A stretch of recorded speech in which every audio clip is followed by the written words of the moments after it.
नमस्कार, स्वागत है आपका। मैं हूं आपके साथ सुमित शर्मा। ग्वालियर से बड़ी खबर है। एबीवीपी कार्यकर्ताओं पर हमले का आरोपी गिरफ्तार हुआ है। पुलिस ने 2 आरोपियों को गिरफ्तार किया है। 14 जनवरी की रात कार्यकर्ताओं पर हमला हुआ था। कार्यकर्ता की बाइक को टक्कर मारी थी कार से। इंदरगंज के गेंडेवाली सड़क इलाके में घटना हुई थी। विवाद का बदला लेने के लिए वारदात को अंजाम दिया गया था। पुलिस ने 2 आरोपियों को गिरफ्तार कर दिया है।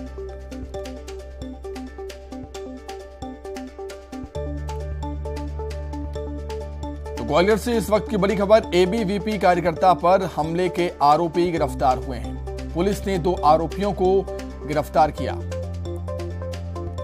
14 जनवरी की रात कार्यकर्ता पर हमला हुआ था। कार्यकर्ता की बाइक को कार से टक्कर मारी गई थी और उसका वीडियो भी आप तस्वीरों में देख सकते हैं। इंदरगंज के गेंडेवाली सड़क इलाके में यह घटना हुई थी। विवाद का बदला लेने के लिए वारदात को अंजाम दिया गया था। 14 जनवरी की रात की घटना है। ये घटना वहां लगे सीसीटीवी कैमरे में कैद हुई थी। आप तस्वीरों में देख सकते हैं कि किस तरीके से कार से बाइक को टक्कर मारी जाती है और फिर कार वहां से चली जाती है। अधिक जानकारी के लिए हम बातचीत करेंगे। संवाददाता सुशील हमारे साथ जुड़े हुए हैं फोन पर। सुशील, क्या कुछ और जानकारी आपके पास?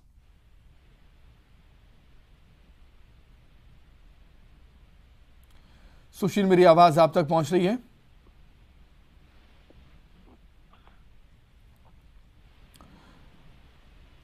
लगता है हमारा संपर्क सुशील से नहीं हो पा रहा। हम फिर से कोशिश करेंगे सुशील से संपर्क करने की। तो ग्वालियर से बड़ी खबर यह है कि एबीवीपी कार्यकर्ताओं पर हमले का आरोपी गिरफ्तार हुआ है। पुलिस ने 2 आरोपियों को गिरफ्तार किया है, पकड़ा है। 14 जनवरी की रात को एबीवीपी कार्यकर्ता पर हमला हुआ था। एबीवीपी कार्यकर्ता की बाइक को कार से टक्कर मारी गई थी।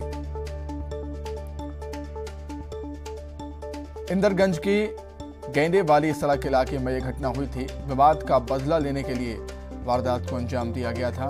पुलिस लगातार जांच कर रही थी, आरोपियों की तलाश कर रही थी। अब आखिरकार पुलिस को सफलता मिली है। पुलिस ने 2 आरोपियों को गिरफ्तार कर दिया है। अधिक जानकारी के लिए हम बातचीत करेंगे। ग्वालियर संवाददाता सुशील कौशिक हमारे साथ जुड़ गए हैं फोन पर। सुशील, क्या कुछ और जानकारी है आपके पास? देखिए, 13 जनवरी की रात 2 बजे के करीब ये हमला हुआ था। हिमांशु जो एबीवीपी का कार्यकर्ता है, उसके एक्टिवा को पीछे से तेज रफ्तार कार ने टक्कर मारी थी और इस कार को पुष्पेंद्र और विशाल नाम के 2 युवक चला रहे थे और इन्होंने ही लगभग आधे किलोमीटर तक उसका पीछा किया और उसके बाद जो है उसको टक्कर मारी पीछे से। इस घटना की सीसीटीवी में जानकारी सामने आई थी। उसके बाद पुलिस ने 5 लोगों पे एफआईआर दर्ज की थी हत्या के प्रयास की और इसमें पुष्पेंद्र और विशाल नाम के 2 जो आरोपी हैं उनको पुलिस ने गिरफ्तार कर लिया है। इसके अलावा 3 और लोगों के बारे में इनसे पूछताछ की जा रही है और दरअसल इन लोगों ने जो घटना की है उस घटना के पीछे वजह यही थी कि 13 जनवरी की दोपहर में एबीवीपी और एनएसयूआई कार्यकर्ताओं के बीच विवाद हुआ था जीवाजी विश्वविद्यालय में और उसी विवाद में जो एबीवीपी कार्यकर्ता हिमांशु वो भी शामिल था और इसी विवाद के चलते ये रात में 2 बजे के लगभग पुष्पेंद्र और विशाल के साथ अन्य लोगों ने मिलकर रेकी की और उसके बाद जो है कार से इनकी एक्टिवा को टक्कर मारकर इनको कुल मिला के जानलेवा हमला किया था। तो पुलिस ने 2 आरोपियों को गिरफ्तार कर लिया। 3 और आरोपी जो हैं उनकी तलाश की जा रही है। ठीक है सुशील, आपका बहुत शुक्रिया तमाम जानकारी के लिए। कोंडागांव से इस वक्त की बड़ी खबर। गाय के साथ क्रूरता की तस्वीरें वायरल हुई हैं। गाय के साथ बेरहमी का वीडियो वायरल हो रहा है। आवारा पशुओं को पकड़ने कर्मचारी निकले थे। 20 सड़क पर गाय को घसीटा गया।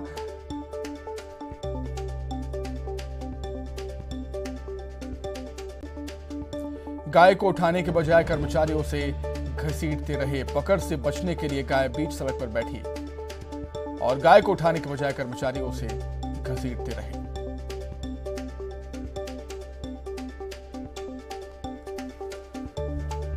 तो कोंडागांव की ये तस्वीरें हैं। गाय के साथ क्रूरता की ये तस्वीरें कोंडागांव से सामने आई।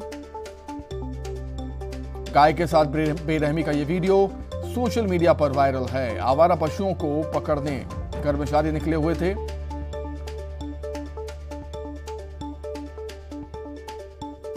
पकड़ से बचने के लिए गाय भी सड़क पर ही बैठ गई, तो गाय को उठाने के बजाय कर्मचारियों ने गाय को घसीट दिया।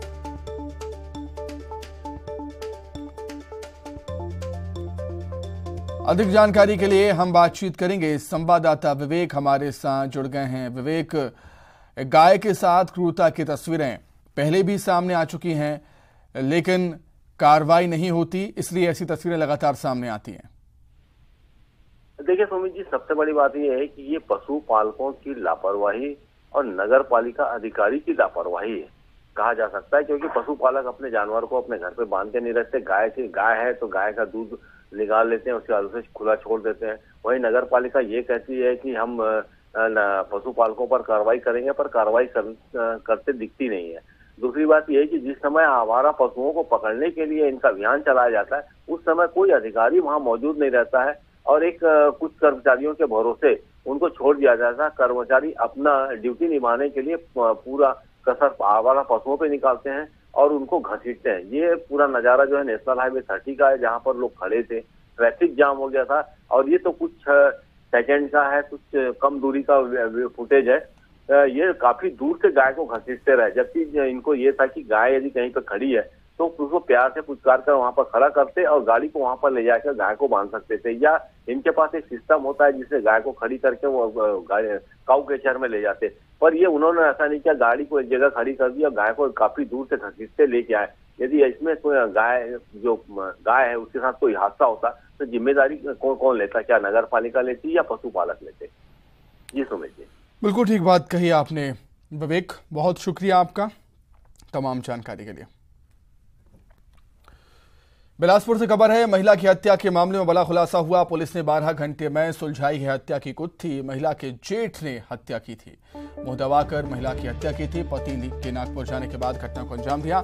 नशे की हालत में जेठ ने घटना को अंजाम दिया। पूछताछ में आरोपी ने अपना जुर्म कबूल कर दिया है। आज सुबह इंदू चौक पर महिला की लाश मिली थी। सिविल लाइन पुलिस ने सुलझाई है हत्या की गुत्थी।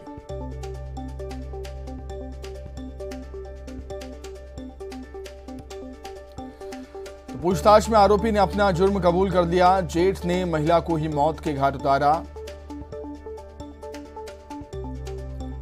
हालांकि ऐसा क्यों किया जेठ ने, ये जांच का विषय। अधिक जानकारी के लिए हम बातचीत करेंगे। संवाददाता विनोद कुशवाहा जुड़ गए हैं फोन पर। विनोद, क्या कुछ जानकारी? आरोपी ने पूछताछ में कुछ बताया पुलिस को?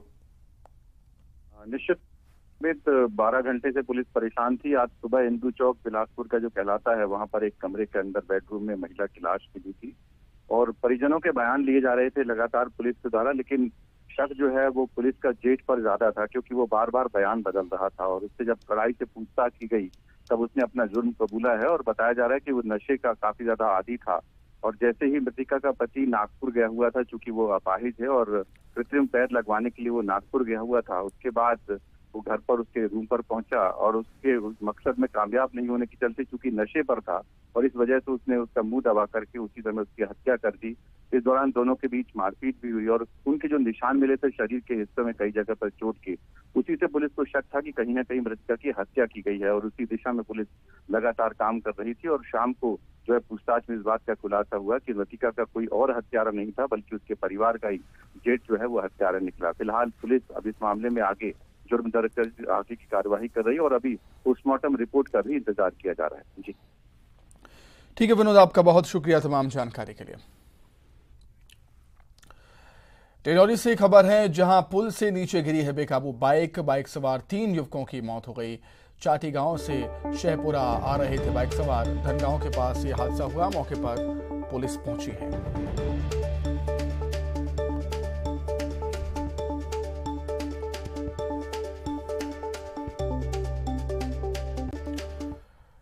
छत्तीसगढ़ में जूनियर डॉक्टर 19 जनवरी से हड़ताल पर जा रहे हैं। जूनियर डॉक्टर स्टाइपेंड बढ़ाने की मांग कर रहे हैं। मांग पूरी न होने पर इन लोगों ने अनिश्चितकालीन हड़ताल पर जाने की चेतावनी दी है।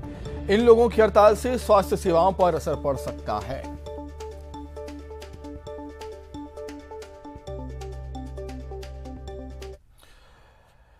वहीं सीएम भूपेश बघेल का बिलासपुर दौरा। कल सीएम भूपेश बघेल बिलासपुर के दौरे पर रहेंगे। तखतपुर विधानसभा क्षेत्र में भेंट मुलाकात करेंगे। बेलपान और खैरी गांव में लोगों से संवाद करेंगे। सरकार की योजनाओं के बारे में फीडबैक लेंगे। खपरी गांव में कई जनप्रतिनिधि मंडलों से भी मुलाकात करेंगे सीएम भूपेश बघेल।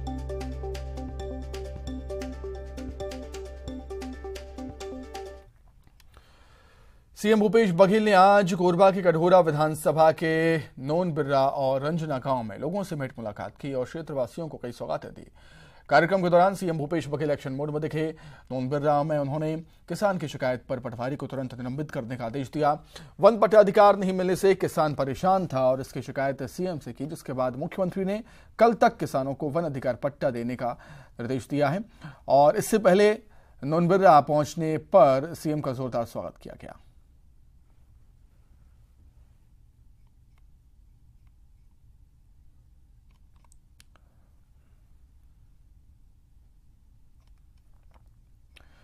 रंजना गांव में मुख्यमंत्री ने पूर्व प्रधानमंत्री राजीव गांधी की प्रतिमा का अनावरण किया और रंजना गांव में ही 90 साल के बुजुर्ग मुकुंद राम का हाल चाल जाना, उनके घर भोजन भी किया। पूर्व प्रधानमंत्री राजीव गांधी और सोनिया गांधी 1985 में मुकुंद राम के घर पर पहुंचे थे।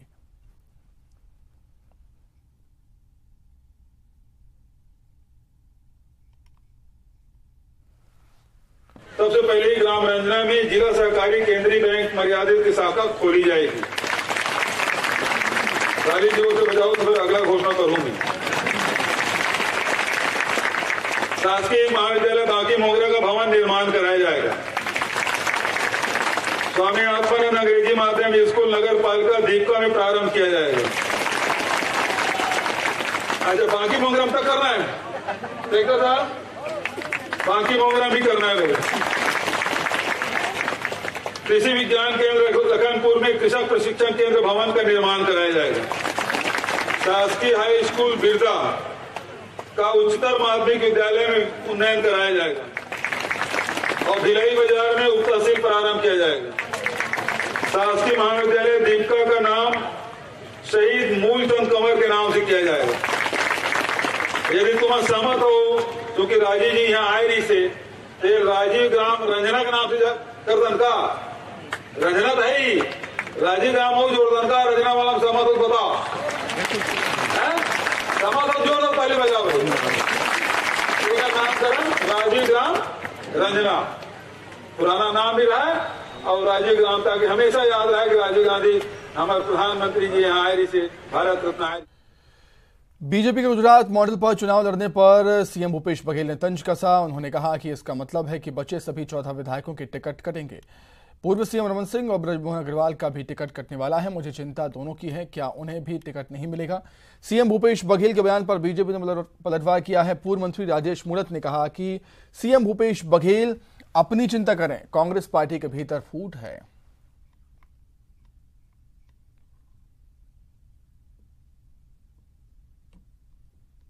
14 विधायक हैं, उसको भी टिकट नहीं मिलने वाली गुजरात में ये है। मुझे चिंता रमन सिंह बृजमोहन की है कि उसकी भी टिकट न कट जाए। मतलब ये है कि 14 विधायक हैं, उसको भी टिकट नहीं मिलने वाली गुजरात में ये है। मुझे चिंता रमन सिंह बृजमोहन की है कि उसकी भी टिकट न कट जाए। उनका कहना है कि बृजमोहन और रमन को भी टिकट नहीं मिलेगी, इसकी मेरे को चिंता है। अपनी पार्टी की चिंता कर ले यार भाई। यहाँ संवादहीनता बनी हुई है आपस में, मंत्रियों की इडाई का बंटवारा नहीं हो पाया। एक मंत्री लिखता कलेक्टर के बारे में, उस पर कोई निर्णय नहीं कर पाते। अपनी पार्टी में फूट है, अपनी पार्टी में प्रभारी आते उनके सामने तू में होती। जनपद जिला पंचायत के लोगों की सदस्यों की बातचीत नहीं होती। अपनी पार्टी संभाले, भाजपा की चिंता मत कर। 2023 का लक्ष्य स्पष्ट है, छत्तीसगढ़ भय मुक्त कराना है, विकास की राह आगे बढ़ाना है। सरगुजा में बीजेपी अपनी वापसी के लिए पूरा दम लगाने की तैयारी में है। यही कारण है कि बीजेपी 20 और 21 जनवरी को अंबिकापुर में प्रदेश कार्य समिति की बैठक करने वाली है। वहीं 21 जनवरी को जनजातीय अधिकार महासभा करने की तैयारी में है, जिसमें पूरे संभाग से 50,000 जनजातीय समाज के लोगों के पहुंचने की उम्मीद जताई जा रही है। इस बैठक में केंद्र और राज्य स्तर के 285 पदाधिकारी भाग लेंगे। वहीं इस बैठक की कमान केंद्रीय मंत्री और सांसद रेणुका सिंह को दी गई है। सरगुजा भारतीय जनता पार्टी के लिए बहुत बड़ा सौभाग्य है कि राष्ट्रीय नेतृत्व ने, प्रदेश नेतृत्व ने अंबिकापुर को प्रदेश कार्य समिति करने का सौभाग्य दिया है।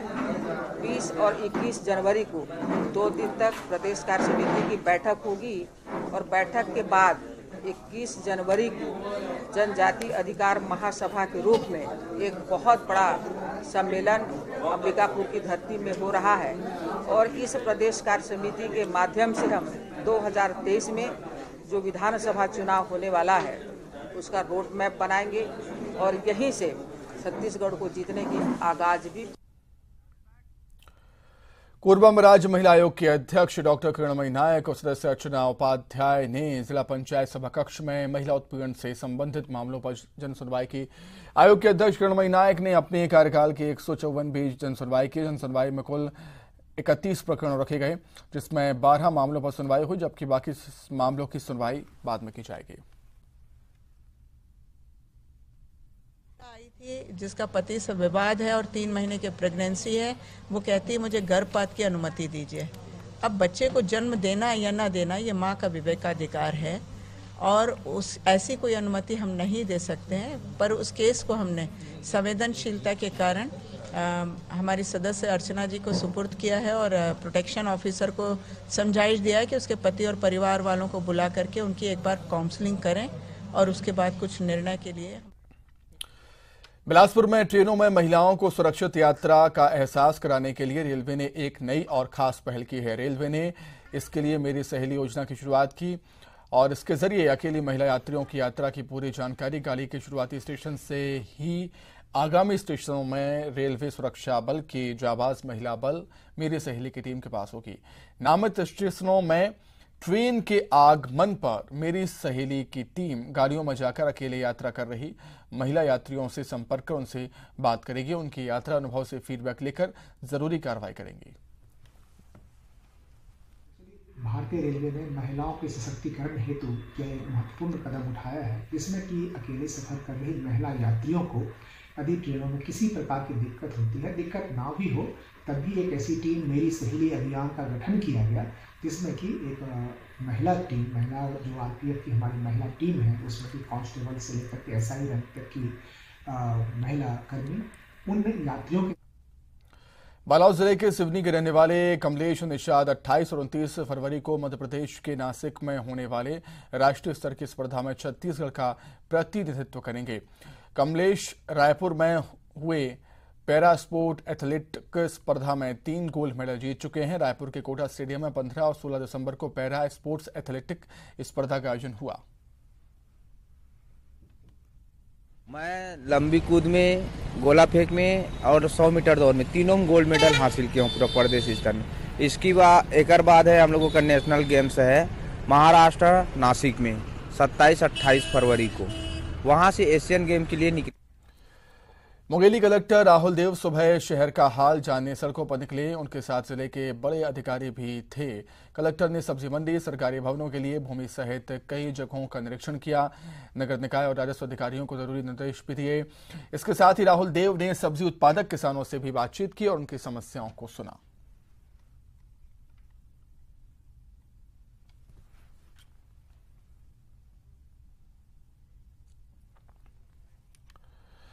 इसी के साथ ही फिलहाल इस बुलेटिन में इतना ही। खबरें लगातार जारी है। नमस्कार।